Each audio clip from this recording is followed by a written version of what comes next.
నిన్న జరిగినటువంటి 17వ తారీఖు జరిగినటువంటి మహిళా బిల్లు విషయంలో కాంగ్రెస్ ఇతర పార్టీలు చాలా వ్యతిరేకత చూపించారు. మహిళల పట్ల కృతజ్ఞతాభావం కూడా లేకుండా మరి కాంగ్రెస్లో రాహుల్ గాంధీ గారి యొక్క ఉద్దేశము ఇందిరాగాంధీ, సోనియా గాంధీ, ప్రియాంక గాంధీ మహిళల, మిగతా సామాన్య ప్రజలు మహిళలు కాదా? మరి మహిళలకి అవకాశం ఇస్తున్నందుకు ఎందుకు వెనక్కి తీసుకుంటున్నారు? మహిళలని ఇంత చిన్న చూపు చూడటం ఏంటి? దేశ రాజకీయాలలో మహిళలు ముందుండటం తప్ప నరేంద్ర మోడీ గారు మహిళలను ముందు పెట్టి దేశాభివృద్ధి కోసము మహిళా రిజర్వేషన్ తీసుకొస్తుంటే 33% రిజర్వేషన్ని ఎందుకు వీరు అమలు చేయకుండా వెనక్కి తగ్గుతున్నారు? వీరి ఆలోచన ఏంటి? మహిళల పట్ల ఇంత చిన్న చూపు చూడటం ఏంటి? ఈరోజు మహిళలు 50% ఓటేస్తేనే మీరందరూ కూడా ఎమ్మెల్యేలు, ఎంపీలు అయ్యారు. కానీ మరి ఈరోజు మహిళా బిల్లులు చట్టం చేయడానికి, మా బిల్లులు మేము చట్టం చేసుకోవడానికి కూడా మాకు అధికారాలు లేకుండా చేస్తున్నారు. మహిళా బిల్లు అంటే ఇంత చిన్న చూపు చూడటం రాహుల్ గాంధీకి చాలా దురదృష్టకరమైన విషయం. ఇది కాంగ్రెస్ ఇతర పార్టీలు అందరూ కూడా ఒకసారి ఆలోచించాలి. ఇది మేము ఖండిస్తున్నాము. రేపు మహిళల్ని ఏ విధంగా ఓట్లు అడగడానికి వస్తారు? డీలిమిటేషన్ వంకబెట్టి ఇవాళ మహిళా బిల్లుని అమలు చేయకుండా అడ్డుపడుతున్నారు. ఇది చాలా దురదృష్టకరమైన విషయము. మేమందరం కూడా ఖమ్మం జిల్లా మహిళా మోర్చా బీజేపీ పార్టీ నుంచి వ్యతిరేకిస్తున్నాము. భారత్ మాతాకి జై. నిన్న జరిగినటువంటి పార్లమెంటు, లోక్సభ, రాజ్యసభలో జరిగినటువంటి నిర్ణయం చాలా బాధాకరం. దాదాపుగా 33% రిజర్వేషన్ అనేటటువంటిది 25 సంవత్సరాల క్రితమే మన భారతీయ జనతా పార్టీ అనేటువంటి నిర్ణయించడం జరిగింది. మహిళా రిజర్వేషన్లో వ్యతిరేకంగా అన్ని ఓట్లు పట్టడం అనేటటువంటి కాంగ్రెస్ పార్టీ యొక్క అసమర్థమైనటువంటి పరిపాలన గుర్తుగా మేము నిర్ణయం తీసుకున్నాం. భారతీయ జనతా పార్టీలో ఉన్నటువంటి ప్రతి ఒక్కరూ కూడా మహిళా రిజర్వేషన్ బిల్లుకి అనుకూలంగా ఓటేస్తే మన కాంగ్రెస్ పార్టీ కానీ, మిగతా ఉన్నటువంటి స్టాలిన్ గవర్నమెంట్ కానీ, మిగతా ఎవరైతే ఉన్నారో 295 మంది వ్యతిరేకంగా వేశారంటే భారతదేశంలో ఉన్నటువంటి ఆడబిడ్డలకు ఎంత అన్యాయం జరుగుతుందో మనం ఇప్పుడు తెలుసుకోవచ్చు. దీన్ని తీవ్రంగా ఖమ్మం జిల్లా భారతీయ జనతా పార్టీ తరఫున తీవ్రంగా వ్యతిరేకం.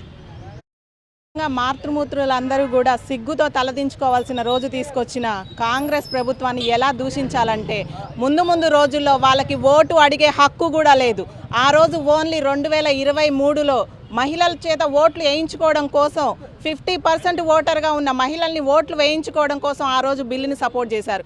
ఈరోజు ఏం కష్టం వచ్చింది మీకు? మీరు ఈరోజు ఏంటి అంటే మీ దృష్టిలో మీ ఫ్యామిలీలో ఉన్న మహిళలు మాత్రమే రాజకీయాలు చేయాలా? ప్రతి ఒక్కరు రాజకీయాలు చేసే అవకాశం ఉందా? ఇంతమంది మహిళలు గోసపుచ్చుకున్న కాంగ్రెస్ ప్రభుత్వం కానీ, ఇండియా కూటమి కానీ రేపు ఫ్యూచర్లో మీ భవిష్యత్ ఏంది? ఏ మొహం పెట్టుకొని అడుగుతున్నారు? కాంగ్రెస్ హస్తం అనేది అది అభయ హస్తం కాదు, భస్మాసురుడి హస్తం.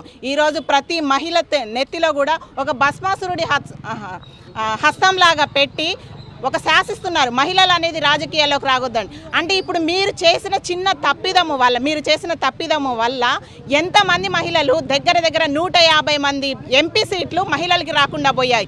ఈ తప్పుని మీరు ఎలా ఒప్పుకుంటారు? రేపు ఫ్యూచర్లో మహిళల దగ్గరకు వచ్చి ఏ విధంగా ఓట్లు అడుగుతారు?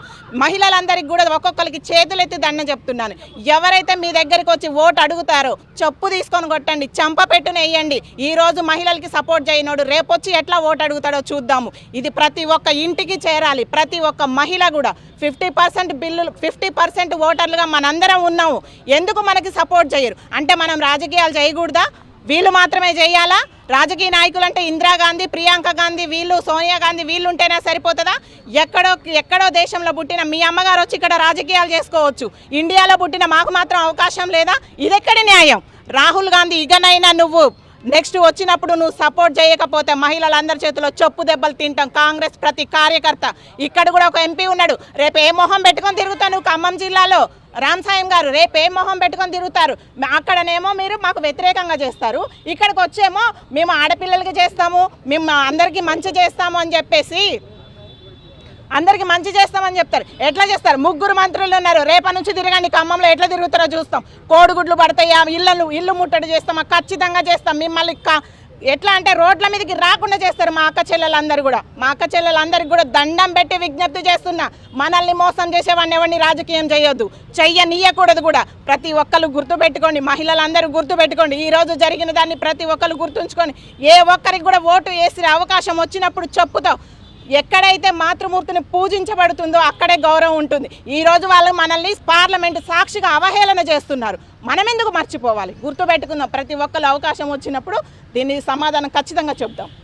నరేంద్ర మోడీ గారు వికసిత్ భారత్ లక్ష్యంగా ఎన్నో చట్టాలను చేసి నారీ శక్తి వందన్ అధినియం అనే ప్రోగ్రాం ద్వారా చట్టసభల్లో కూడా మా మహిళామూర్తులందరినీ కూడా స్వాగతించి వాళ్ళు కూడా రాజ్యాధికారం తీసుకొని పరిపాలనా దక్షత వాళ్ళకు ఉంది అని నిరూపించడం కోసం చట్టసభల్లో నిన్న పార్లమెంటు బిల్లును పెట్టబోతూ ఉంటే ఈ తొక్కలో రాహుల్ గాంధీ కాంగ్రెస్ పార్టీ వచ్చేసి దాన్ని విచ్ఛిన్నం చేసి బిల్లుకి ఆమోదం తెలియకుండా వీళ్ళందరూ కూడా వివక్షత చూపించి బిల్లుని కానీయకుండా చేశారు. దీనికి యావత్ తెలంగాణలో అలాగే దేశ ప్రజల మహిళల అందరికీ కూడా అభ్యంతరం తెలియజేస్తూ ఉన్నాం. మహిళల యొక్క ఆత్మాభిమానం దెబ్బతిన్నది. రేపొద్దున మహిళల ఇంటికి వచ్చి నువ్వు మహిళా ఓటర్లు లేని నువ్వు దేశాన్ని రేపు ఎలా పరిపాలించాలని అనుకుంటున్నావు? రాహుల్ గాంధీ నీకు ఒకటే డైరెక్ట్గా మేము అడుగుతూ ఉన్నాం, బీజేపీ వివక్షత చూపిస్తే మహిళా వివక్షత చూపిస్తున్న నరేంద్ర మోడీ గారు అని అంటున్నావు. నువ్వు నీ ఇంట్లో చెల్లి నీ ఇంట్లో తల్లి ఇద్దరైనా వేరే దేశం నుంచి వచ్చి వాళ్ళే పరిపాలన దక్షత చేయాలా? మా మహిళలు భారతదేశంలో ఉన్నటువంటి హిందూ మహిళా వివక్షత చూపిస్తూ నువ్వు ఎలా అయితే చేసావో రేపు పొద్దున పరిపాలన చేయడం కోసం మా దగ్గరికి నువ్వు వస్తావు. రేపు ఓటు అడగడానికి ఏ విధంగా ఓటు అడుగుతావో మేము చూస్తాం.